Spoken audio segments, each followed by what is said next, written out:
What's up, guys? Welcome back. My name is Cruz Al Capitan. If you're new here, I'm the founder and head trader of NewAgeWallStreet.com. Um, we trade primarily options. We trade some futures and things like that as well. I did also cut my teeth coming up trading some small caps. So a little bit of everything in our room. I will leave a link in the description if you would like to come trade with us. We'd be honored if you want to come trade with us. But it's been a long time to make a new video. I'm happy to go ahead and be back and make you guys some content. Gonna try to be cranking out as much as I can. Kind of got a better little studio set up and everything, my computer set up and everything now. So I do these videos that were at max maybe 10 to 12 minutes of just a little bit of a trading tip in order to help you guys out and that you guys could easily implement that is actionable into your trading. And today I want to talk about something that happens every month. So we're going to, just to kind of give you a quick synopsis, a quick little thing about it is that every month, at the end of the month, within the last week, couple days of the month, we usually get some type of rally, a significant rally, I should say, in the market. So the reason being is because institutions, dealers, market makers, whatever you want to call them, does not want to have losses or they have to reorganize their portfolio going into the new month for their investors, shareholders, etc., so that it looks better on paper. They don't hold the bag going into the next month.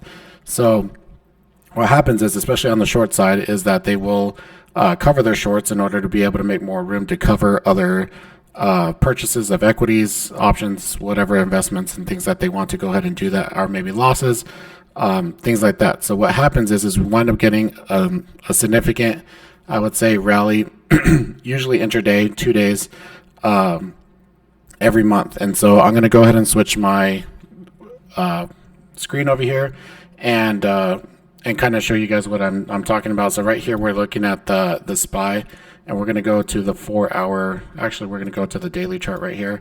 And if you take a look, these are the months down here at the bottom. We obviously had a really nice day today where if we're talking about the SPY, we moved up from 442 area all the way up to 450, which is, I believe, like it's not 10%, it's like 5% or something like that move. So we could actually measure it here real quick. Real quick, here we go. We'll do to the close, and you can see it's actually 6.9%. So 6.9% rally on the day, which is really, really nice. And if we step back and we look at the end of the month prior, so if we go into July going into August, you could see here, right here. So we had a down day. Nope, that's August going. So we need, here we go. So from July going into August, you could see right here. So we had this, there we go. We have this down day right here. And then we bottomed out at the support, and then we rallied into the end of the month. So this was the 27th, 28th, 29th. And so from the close right here was 452.33, and to the top right here was 457. So pretty significant rally here. And then the same thing happened June going into July. We bottomed out here on the 26th, and then going into the end of the month, let's see, end of the month, 30th, you can see we got to the top right here, which was about 443, 444. Same thing if we come to the month prior. So we had this little bit of a dip going into the end of the month here in May, and then we get this nice rally going up as well. So it happens every month, and I kind of try to prepare for it. And if the setup is really good, at least technically, like yesterday, what happened was we had these couple touches here of this support area, and it would not break. There was definitely a bid that was supporting it here, and we had a really nice compression, a really nice channel or balance area. And so at the end of the day, I took a swing. Overnight swing from yesterday with the goal of it pushing up, and I actually did it on the NQ. I could actually show you my execution chart here in a second. So I want to show the reason why this happens and why we were able to call 4,500 in the chat, and we had so much conviction that it would make the move that we wanted it to make, right? So here on the SPX, and this is, I believe the SPX was the bus driver in this move here today because of the liquidity and the way that it's set up. This is the last contract of the month on the 31st. You could see this liquidity right here at the 4,500, right? There's 8,000 contracts. It's over 2 to 3, 4 times the amount any of the open interest here in this area, right? Even this down here doesn't matter. So there's liquidity on the call side at the 4,500. On the put side, though, there's double what is on the call side, right? And so this means that all the dealers and put sellers are underwater anywhere below here. So if the price is below 4,500, they're underwater right here because they need the price to be back above 4,500 in order for those contracts to expire worthless, right? So if we do just quick math, like if we we'll go ahead and just pull over the calculator. So we could get the quick notional value of how much they would be under. So it'd be 16,000 contracts times 100, since there's 100 shares in there, and then times whatever the price of the actual contracts were. We don't know. I mean, we could assume what they, the price that they actually paid for around them. We'll say it's 5, right? So I don't know. Well, like I said, we don't really know what it exactly is. So it's going to be around $8 million that they are under, and they need to get this back above, which I think it's actually going to be more than that, but nevertheless. So that is why the target was this 4,500, is because the price is always going to be attracted to the place of the most liquidity, right? So price is like a kid on the playground and wants to go play with all the cool kids wherever the cool kids are playing, and this is the swings right here at the 4,500. It wants to go play there. So excuse me. With that being said, the price needed to get back above 4,500 by Thursday. So we didn't know that it was going to happen today, but by Thursday it would get back above that area. Okay. So with that being said, we were pretty confident that the price on the SPX, everything would make that move, which is about a 70 point move to the upside, and then gives us that conviction for it to move up.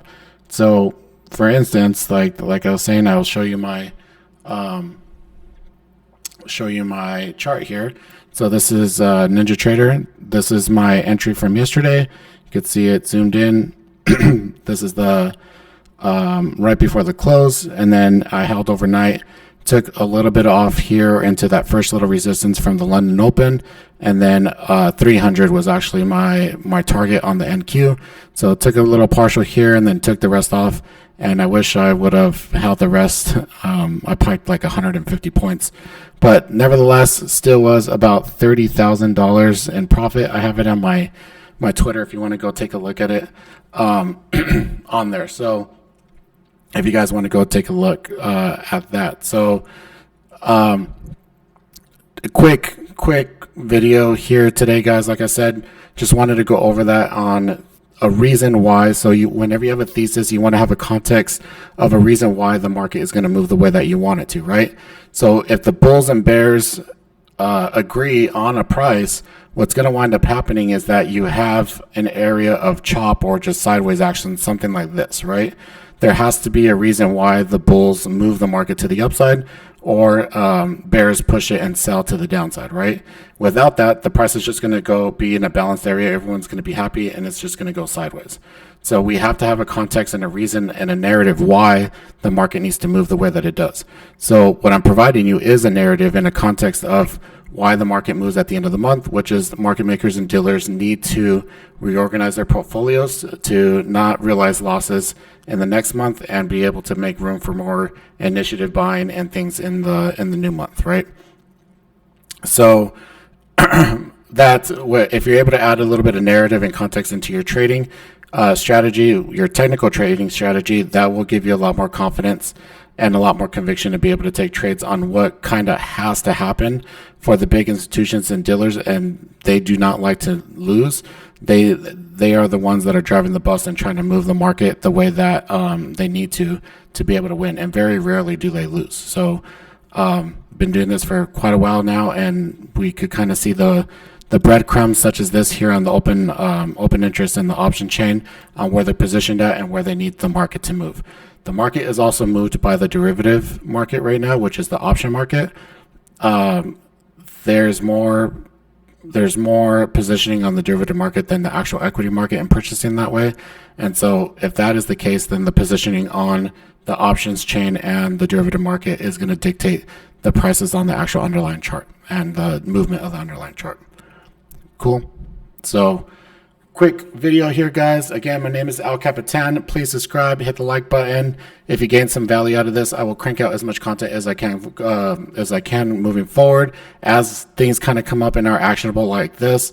And please leave me some suggestions on things that you need help with or things you want to see in our content. Okay, we'll see you guys.